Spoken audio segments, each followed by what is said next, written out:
Welcome to the Indian Sun. My guest today is Vivek Bharadwaj, whose startup company Splashup has just won the coveted Accelerate 21 program of the Commonwealth Bank. We will talk about that and more. But just to give a bit more background about Vivek, he's also the lead instructor of data science at General Assembly, which is a world-leading professional education and career transformation organization. In his 15 years of work experience in e-commerce, advertising, banking, insurance, retail, and HR domains, he has executed large projects, built a number of intelligent automation applications, and helped businesses compete in today's technological landscape using machine learning and artificial intelligence. Welcome, Vivek, to our show, and congratulations on your coveted win. Tell us more about it. Thank you, Indra. Thanks for having me. And I'm seriously, my arms are sore from pinching myself. Yeah. Thrilled, excited, and frankly relieved, all at the same time. But at the same time, there's a lot of responsibility on delivering outcomes because eyes are now on us. So we've spent the past about 7 or 8 months-ish in earnest working on Splashup. And this sort of was born out as a passion project for us. This is something that my co-founder Natalie and I were both incredibly passionate about, this space that we're in, specifically because Natalie comes from a very e-commerce founder perspective. She had an e-commerce store of her own, and so she understands the grassroots problem of acquiring customers, how hard it is to acquire and, more importantly, retain customers, because their customers usually bounce. And so conversion funnels really become a very important issue for retailers. And at the same time, my experiences have been quite complementary in that my job has been to use data science and artificial intelligence to optimize conversion funnels for a lot of large companies in advertising, as well as in retailers like Luxottica and the Iconic. So when we started talking about this, sparks literally flew because we just wanted to. We all had the same idea in mind, but then different perspective to solving this, and we thought there's something here. We need to be doing this. So we've been working in the shadows and kind of not really in stealth, but haven't been making too much noise for the past 7 or 8 months. And so with this win, it feels like we're finally cocooning out, and we're ready to show the world what we can do. So interesting. And I believe you beat some 8 competitors and entrepreneurs, established entrepreneurs, to win. Now, what was your pitch, and how did you come out in such flying colors? Thank you for that. It was a pretty intense and hectic competition. I think, to the best of my knowledge, there were about 80 teams and 80 startups that applied for this competition. It's a fairly coveted competition for the simple reason that CBA Ventures is behind this. And out of them, there were about 15 startups that the top 15 startups got selected into what is known as a community day. And that's like their flagship event, where it's a whole bunch of different startups pitching their ideas, and mainly around a particular theme. In this case, this is retail and technology. And we were lucky enough to be one of those startups, and we thought that's enough. Like, the fact that we're top 15 is big enough. But then out of that, they selected 5 startups to pitch for the $150,000. And we were once again blown away, thinking looking at the caliber of some of these other startups in technology, AI, and retail, there was some incredible value propositions, some incredible pain points that some of my colleagues were solving. And looking at that, we were like, I'm just happy. We're just happy to be in this company, and the fact that our pitch resonated with CBA so much, our problem resonated with the X15, gives us more validation and proof points that we're onto something. And so really the point that CBA really, the X15 Ventures really loved was the fact that we are tackling this two-sided problem where we are trying to make it easier for shoppers to find what they're looking for. And that's really our core value proposition. We make it easy, intuitive, using cutting-edge AI and a brilliant, beautiful, simple user experience for users to find what they want when they're shopping on an e-commerce website, where let's say you're shopping for a particular dress and you say, "Hey, Splashup, I like this dress. Maybe can you maybe get me something in green? Or maybe can you change the style of this a little bit? Can you change the length of this? Maybe can you get me something a bit cheaper with better reviews? Or maybe you're looking for a makeup foundation, and you say, like, I want something very similar but with a higher SPF." So it's these kinds of things that you can talk to a human being about this. You can talk to a salesperson in store and saying, "I like this, but can you make it something like this? Similar yet better." That's what we are trying to solve using technology. And we're really happy that the X15 team appreciated and went on board with this war pitch. So this whole concept of artificial intelligence and machine learning in retail and online, marketing and shopping experiences, is this going to change, people's shopping experience and the retail industry dramatically in the next 10 years? Will it? We are betting on it, and that's really what our whole call to action has been. We're in this market to really change the shopping experience, and we sort of feel that the initial way in which this started, AI and machine learning, personalization really became more of an algorithmic type of a machine intelligence perspective, which we don't think is the right way to work, the right way for AI to be working with retail technology. We think AI should make shopping easy, not harder. So you shouldn't have to play around with sliders and pricing sliders and select different things and do things. It should be easy. It should understand you. It should be intuitive.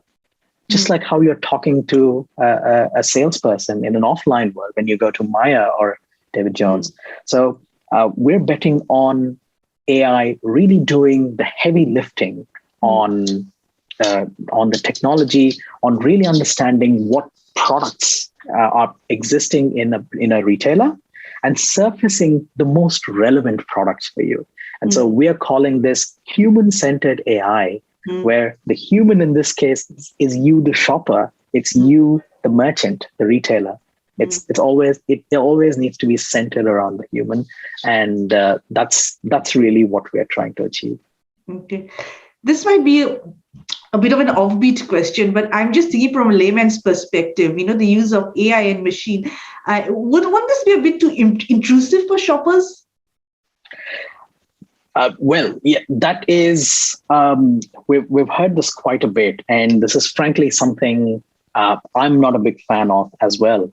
So the current form, and I can explain to you why, because most of my web browsing happens in incognito mode because I don't like the privacy implications of personalization as well. It so happens that the current form of personalization is purely done in the form of cookies, right? Because they learn about the user through cookies, and they infer these things about the user based on cookies, which I think is incorrect based on two reasons. And when I say incorrect, it works. I'm not saying I'm not saying it doesn't work, but as a startup founder, I'm opinionated in the way that we can do things differently. And so that's really what we're trying to do. So why I believe algorithmic personalization is not the future is because for two reasons. One, with this current age where privacy is becoming more and more important, there is what is known as a cookie apocalypse that's coming up, where people are becoming more and more concerned about the privacy implications of algorithms in your life. And so we need to design solutions that aren't intrusive, but at the same time, deliver personalization. The second is that I don't even believe that these cookie-based things are even effective and accurate, because think about it. Let's say you browsed for a pair of socks 4 weeks ago. That doesn't mean that you're looking for a pair of socks even now, right? Like, so your intent has changed. And so there should be no reason why we should be recommending you a pair of socks every single time you log in. And that's not the best way of working through things.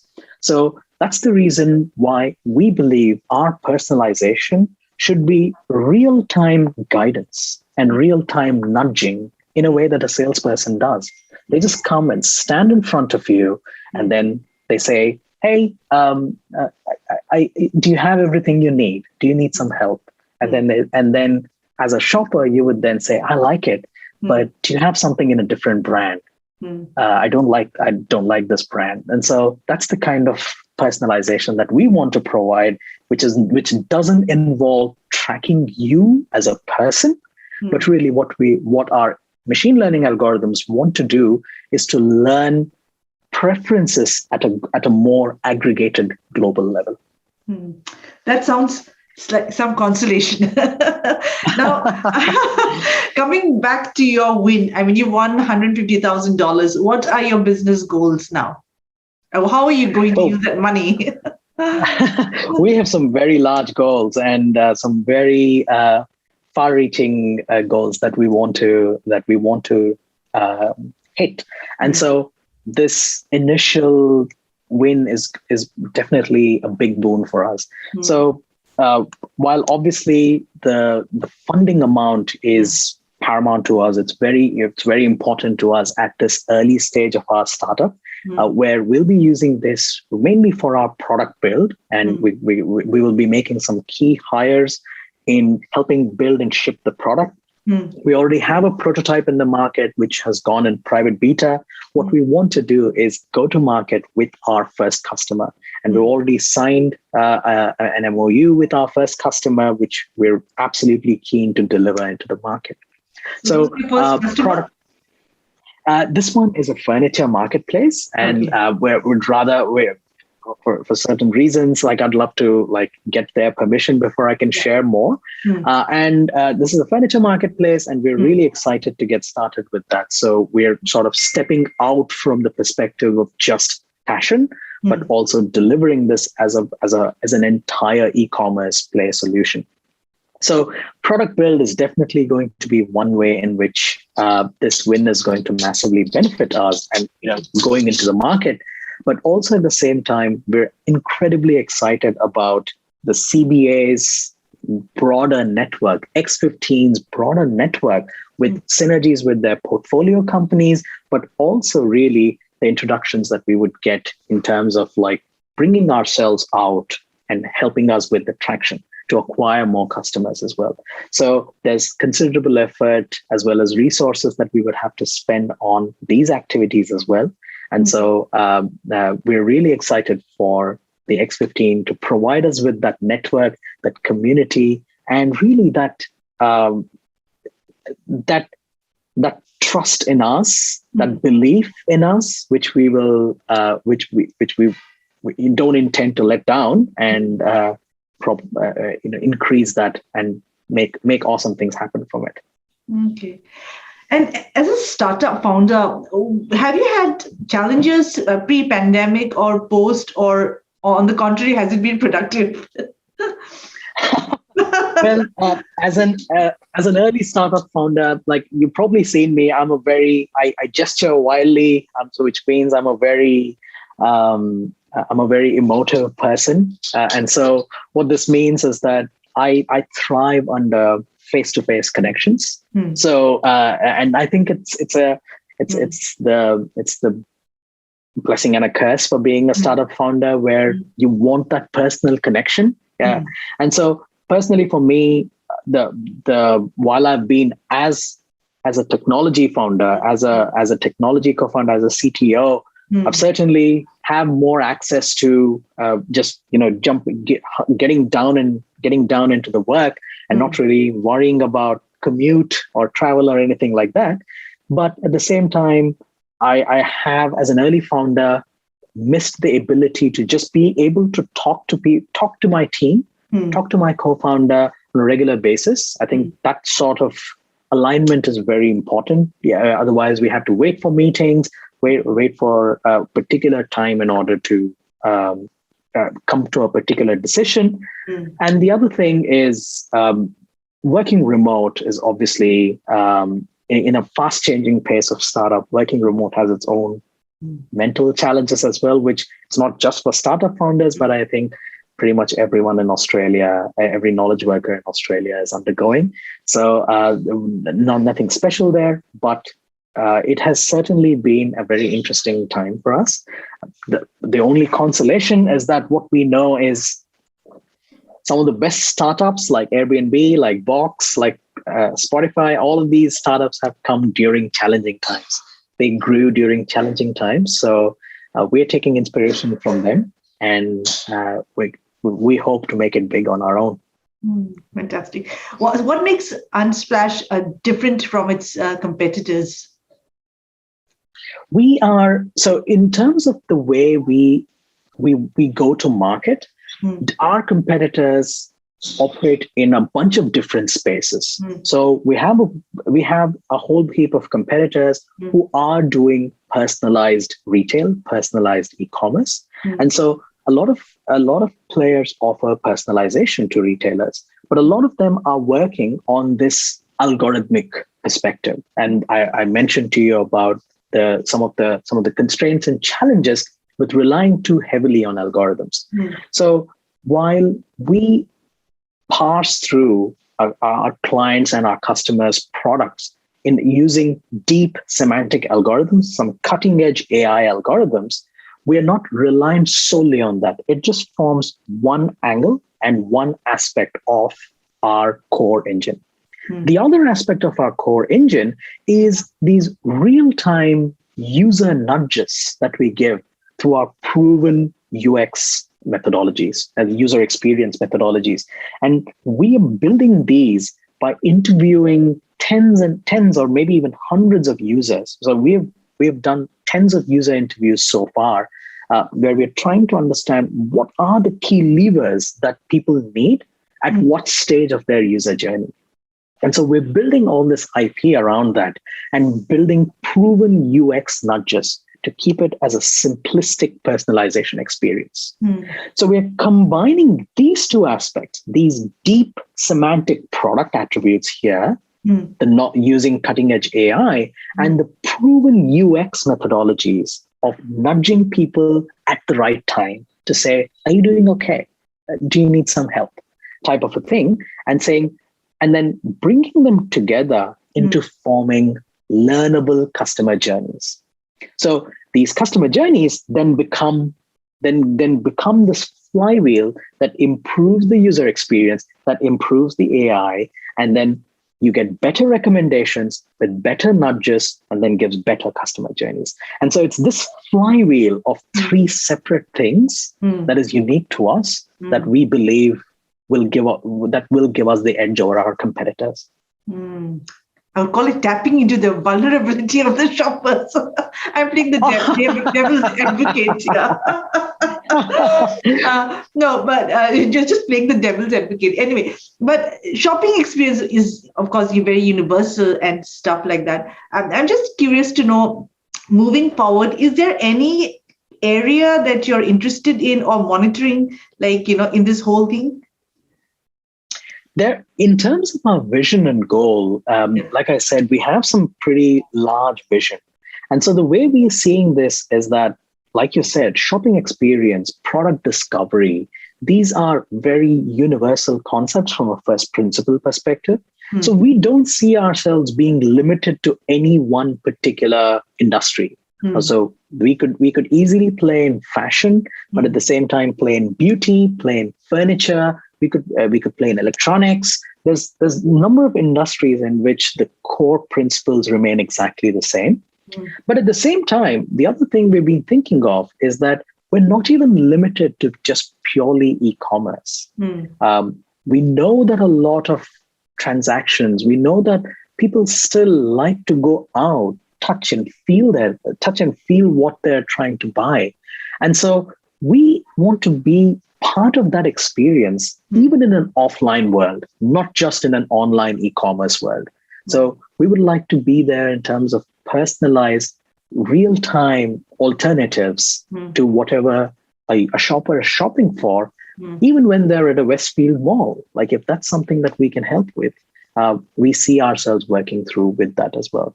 So there's not just the channel, which is like offline, online, e-commerce versus real world, but also different industries. And geography was also not really a constraint for us. So we see the same principles. Shopping intent is the same, whether it's in Asia, whether it's in Australia, whether it's in the US. So really, there's a whole bunch of aspects that we are monitoring to then see how we can wherein lies the best opportunity for us. Now, I'm a tech person, so I keep monitoring a lot of trends in AI as well.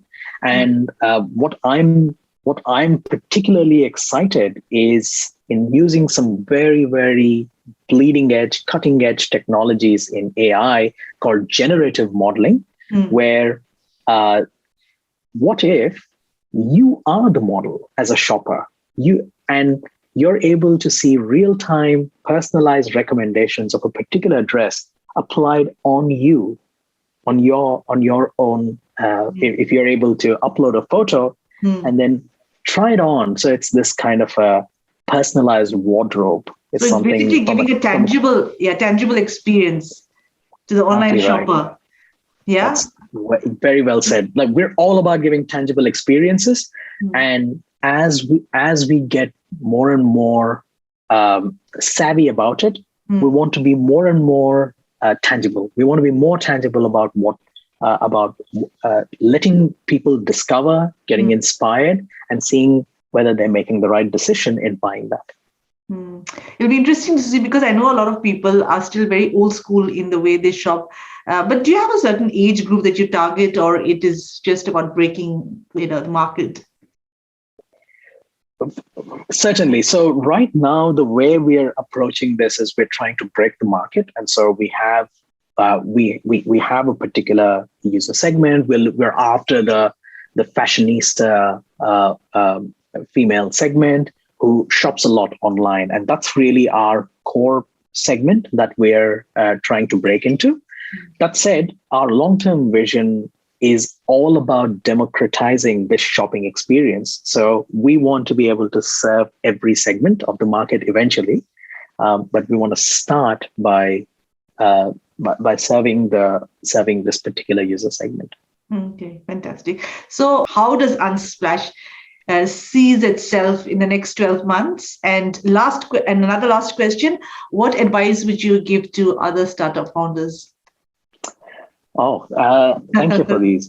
So Splashup really is about, we're at that stage where we have a prototype out in the market, and we have a passionate team behind us. We have a team of 4, along with my co-founder, and we have big dreams at this stage.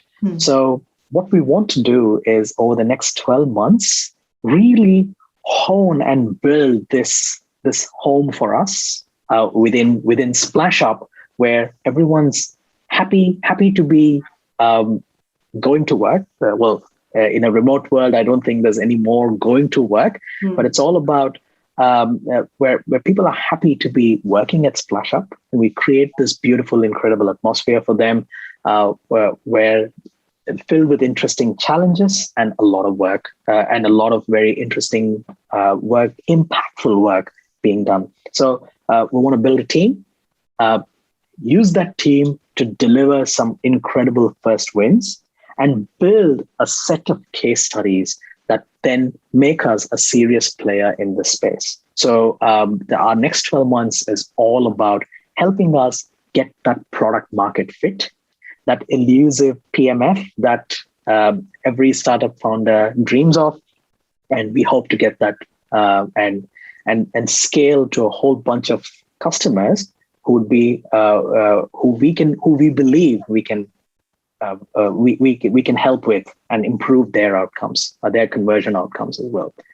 Now, with regards to your second question, in terms of any advice, I'm not sure if I have achieved enough. I think this will always be a thing for me. Like, I don't think I will ever have achieved enough. So the other way you can put it is, 1 or 2 lessons you've learned, in this past. Of course. So I think I was just about to say that the learning mindset is always key. Like, that's something that's always stood by my side. I always feel like I'm not done enough. And so that's something that spurs me every morning when I wake up. It spurs me to saying, oops, there's so much more to do. So let's get to it, type of a thing. So in terms of my big lessons that I have learned, something that I can, if someone's looking to do this, where I was a year ago, this is exactly where I was. I had the passion, I had the drive, but I wasn't sure whether I need to get into entrepreneurship. The only thing I can say is, please do it. Australia needs more entrepreneurs. There's so many problems waiting to be solved. And the Australia that you probably heard, which was a bit lackadaisical in their support for entrepreneurs and founders, I think that Australia is changing. There's plenty of support available. There's plenty of help available. And the startup founder community, as you yourself know, Indra, the founder community is an incredibly welcoming, helpful community. There's really no dearth of people willing to help out if you're stuck, and just be there for you if you need some form of help. So if you're thinking whether or not to take the plunge, I would say give it a go. That's the startup way. Just give it a go and fail fast. So that's probably one thing I would say. And the second thing is, make sure you have an exit plan. So I know it's not the most hopeful thing to say, but I think the realist in me wants to think that it's one thing to take a leap of faith, but the other thing is also I would recommend have an exit plan. As they say in life, a plan A and a plan B. Exactly right. Love it. Have a plan A, B, and maybe up until F as well. Yeah. All right. Thank you so much. It was wonderful talking to you. I'm sharing your excitement and spend the money well. Thank you, Indra. Thank you. I really appreciate this opportunity, Indra. It was wonderful. Thank you. Bye. Thanks to you and your team. Bye. Bye.